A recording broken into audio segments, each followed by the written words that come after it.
வல்லக்கோட்டை முருகன் கோயில். இந்த கோயிலை பற்றி சொல்லிக்கிட்டே இருக்கலாங்க. அப்படி ஒரு அற்புதமான கோயில் தாங்க. முருகன் எல்லா கோயிலும் 2 அடி 3 அடி 4 அடி 5 அடின்னு கூட பார்த்துருப்பீங்க. ஆனால் இந்த கோயிலில் மட்டும்தான் 7 அடியில் முருகன் இருக்காரு. அதுவும் வள்ளி தேவையானோட இருக்காரு. முருகனே நேராக அருணகிரிநாதர் கனவுல போய் சொல்லியிருக்காருங்க.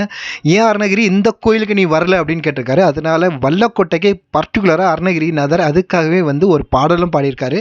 திருப்புகழில் வர ஆதி முதல் நாள் என்ற பாட்டை தான் அருணகிரிநாதர் இங்கே வந்து பாடினார். அந்த பாடல் பார்த்தீங்கன்னா மனுஷனோட பிறப்பு முதல் இறப்பு வரை என்னென்ன கஷ்டங்கள் படுவாங்களோ அதை பற்றி அழகாக சொல்லியிருப்பார்.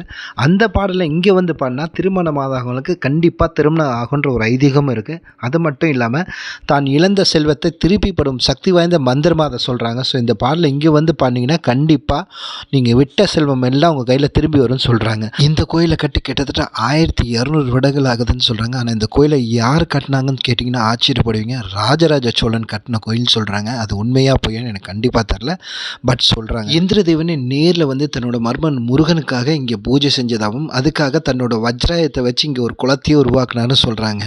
இங்கே சஷ்டி பரணி கிருத்திகை ஆகிய நட்சத்திரங்களில் வந்தீங்கன்னா சிறப்பான பூஜை நடைபெறும். கண்டிப்பாக அதை நீங்கள் பார்க்கலாம்.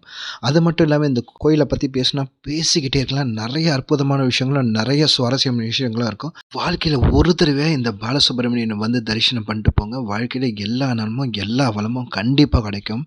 முருகனை பற்றி பேசிக்கிட்டே இருக்கலாம், பட் நேரம் தான் பத்தாது. அதுக்காக அடுத்த வீடியோவில் உங்களை பார்க்குறேன். அதுவரை உங்களிடம் விடைபெறுவது உங்கள் அசோக். நன்றி, வணக்கம்.